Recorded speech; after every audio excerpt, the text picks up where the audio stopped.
Salutations les gens, bienvenue dans la review de l'épisode 351 de Gintama, oui, intitulé One Punch Man, par mes soins. Vous avez compris pourquoi, si vous avez vu la vidéo, enfin l'épisode, enfin vous avez compris. Alors déjà, tout d'abord, désolé de ne pas avoir sorti cette vidéo un peu plus tôt, hein. J'ai eu quelques petits soucis, d'autres choses à faire avant. Mais voilà, on va quand même essayer de sortir toutes les vidéos à partir du lundi. Bref, ceci étant dit, on va passer à l'épisode en soi.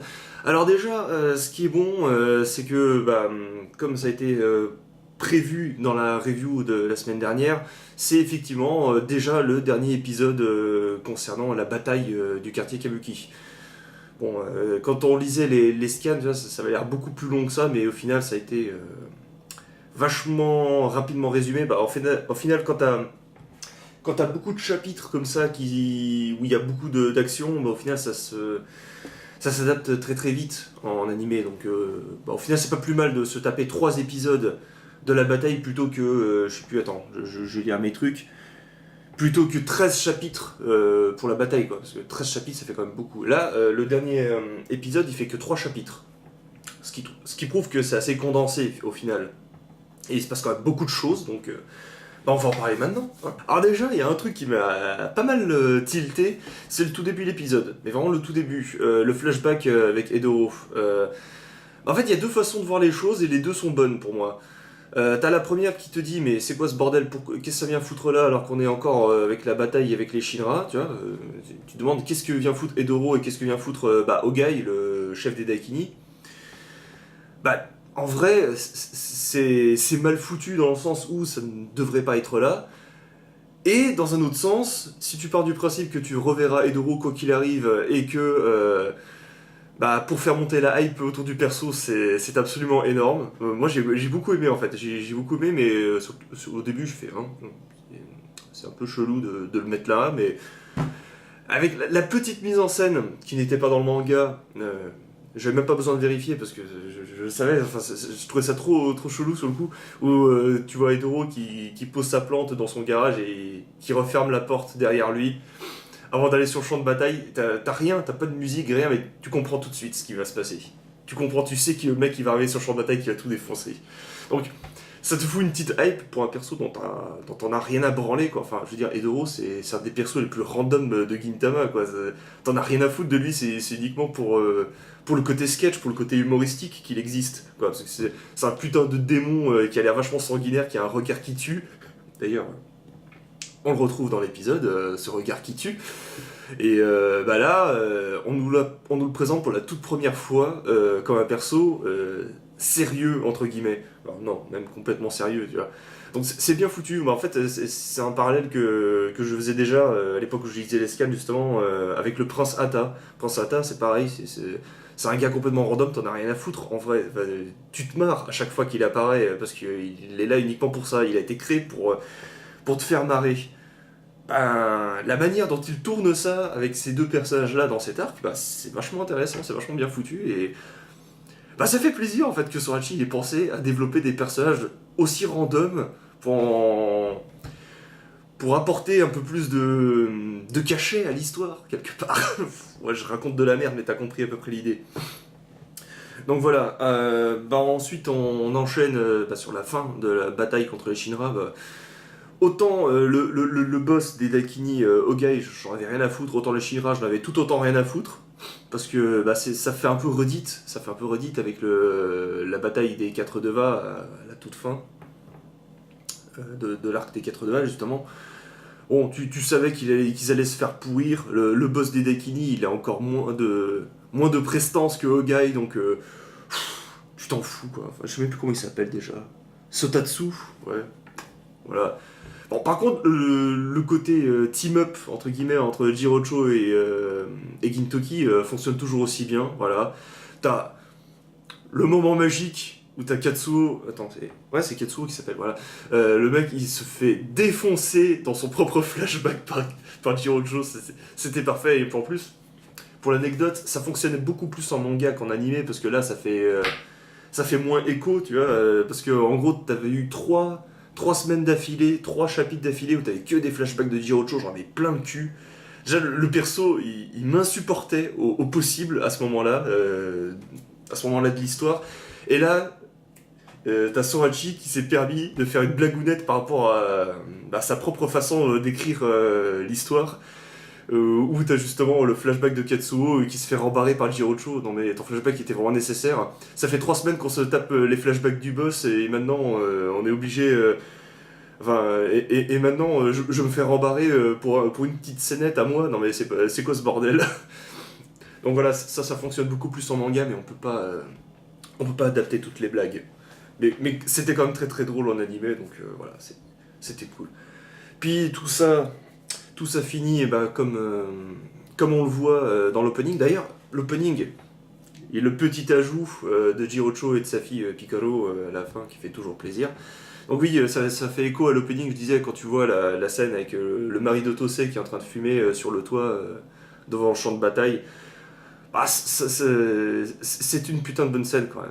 Puis la deuxième partie de l'épisode, vu le chaos que c'est,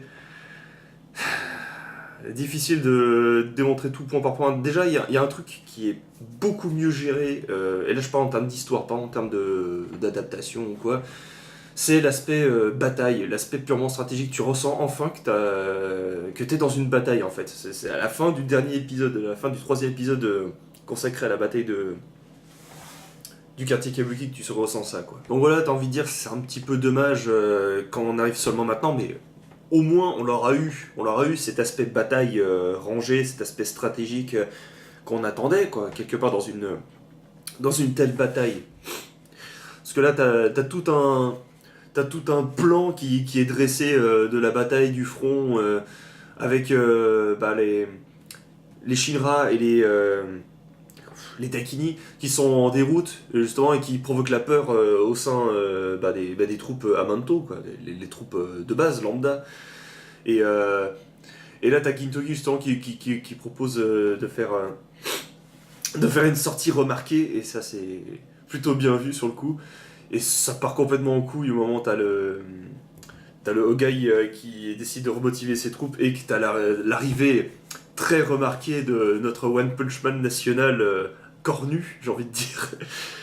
Oh, franchement, l'arrivée d'Edoro, magique comme d'habitude, qui remet tout en perspective en fait. Le mec il pleure sur une plante alors que l'autre, le boss des Daikini, lui, il s'occupe que de la guerre et tout. Le pauvre gars, il est en larmes devant des plantes qui ont été écrasées. Et puis, t'as un magnifique gag slash sérieux concernant le fait qu'il demande à tout le monde, enfin, qui c'est qui a marché sur les plantes, lever la main, et là, t'as tout le monde qui charge sur lui et qui, du coup, lève les mains. C'était bien vu, c'était bien montré en animé en plus. Mais là, Edoro, il a été clairement pensé comme un Saitama, quoi. Il y a aucune raison pour qu'il puisse tabasser le mec le plus fort des Daikini en un seul coup de poing, quoi. Puis là, bah... Voilà, quoi. Le mec, il défonce tout le monde, toute l'armée de libération, lui tout seul. Et il fait même flipper les autres, il fait flipper Gintoki. Alors ensuite, t'as le clan Ketsuno qui arrive sur place avec Gedomaru. Alors déjà, qu'à l'époque, toujours en lisant les scans, machin et tout, je m'étais dit, mais pourquoi ils arrivent seulement maintenant quoi? S'ils devaient intervenir, ils auraient dû intervenir en plein milieu de la bataille, ça aurait été beaucoup plus impactant. Mais au final, voilà, je pense même que l'auteur, il a pensé à eux vers la fin en se disant, merde, c'est vrai, je les ai oubliés alors que je devais les introduire. Déjà que Asaemon n'a pas été introduite dans la bataille alors qu'elle devait y être, hein. On se souvient du, de la petite case du manga et du petit flash rapide où tu la vois arriver sur le champ de bataille. Tu vois pas son visage, mais tu sais que c'est elle qui arrive sur le champ de bataille. Bah, on l'a jamais vue. On ne la verra pas, Asaemon, ça fait chier. Pour ceux qui se demandent c'est qui Asaemon, c'est la fille là, qui a dans l'arc Shinigami. J'ai vraiment aimé quoi. Très très cool cet arc. On pourra en reparler d'ailleurs prochainement dans un Gintaverse. Attention. Donc ouais, le clan Ketsuno, alors eux par contre, j'ai jamais pu saquer les personnages. L'arc en lui-même, je l'aime pas du tout. Je le trouve trop what the fuck pour pouvoir rentrer dedans. Oui, des fois ça arrive, t'as des arcs, c'est juste pas possible, j'arrive pas. Même s'il y a des gars qui marchent bien, notamment Shinpachi là, avec sa copine larve. Et Gedomaru, ouais c'est ça, la démon avec son gourdin qui est sympathique, voilà. Les boules de Gintoki qui se battent entre elles, ok, mais l'arc en lui, je l'aime pas du tout. Par contre la musique, je me souviens plus si c'était spécialement dans cet arc-là ou pas, parce que les musiques, je suis pas non plus carré sur tout. La musique qui est en fond pendant l'arrivée du clan Ketsuno, je la trouve vachement classe, vachement stylée, et vachement cool. Voilà, j'aime bien. Bah après, que dire de plus, quoi. La fin de l'épisode qui se termine exactement comme je le pensais. Le moment où Gintoki arrache la fleur de la tête de Saitama, voilà. C'était... Bah c'était particulièrement jouissif parce que là, tu termines l'épisode sur un truc comme ça, tu te dis putain merde, qu'est-ce qui va se passer? Ça va être la fin du monde et tout ça, mais... Bon, je vous en dis pas plus pour ceux qui suivent que l'animé. Bah, en tout cas, on va partir sur un délire complètement différent à partir de l'épisode prochain. Donc, on se retrouvera ouais, on se retrouvera lundi, j'espère, cette fois, pour le prochain épisode. Mais en tout cas, globalement, pour faire simple, l'épisode 3 était vachement animé. Voilà, tu mets ça dans tout le sens que tu veux, il était vachement cool, bien réalisé, de bonnes idées de mise en scène. Bah, notamment l'aspect Saitama du perso. Bon, là par contre, c'est pas non plus très ouf malade, mais voilà, ça fonctionne. La charge des démons qui restera toujours aussi marrante. Parce que je veux dire, tu vois des démons colossaux qui te foncent dessus, peu importe combien t'es en face, tu te barres quoi, tu te tailles. Et puis bien entendu, bah, le début de l'épisode, la petite hype qui monte autour de l'arrivée du personnage d'Edoro, qui est vachement stylé. Voilà. Bon, c'est à peu près tout ce que j'avais dit sur l'épisode, parce qu'au final, l'épisode, bah, il se tient parfaitement à la route, et il fait parfaitement écho aux 2 épisodes d'avant, et il clôture parfaitement la bataille du quartier Kabuki. Voilà. Donc, à suivre pour le prochain épisode. Ciao les gens!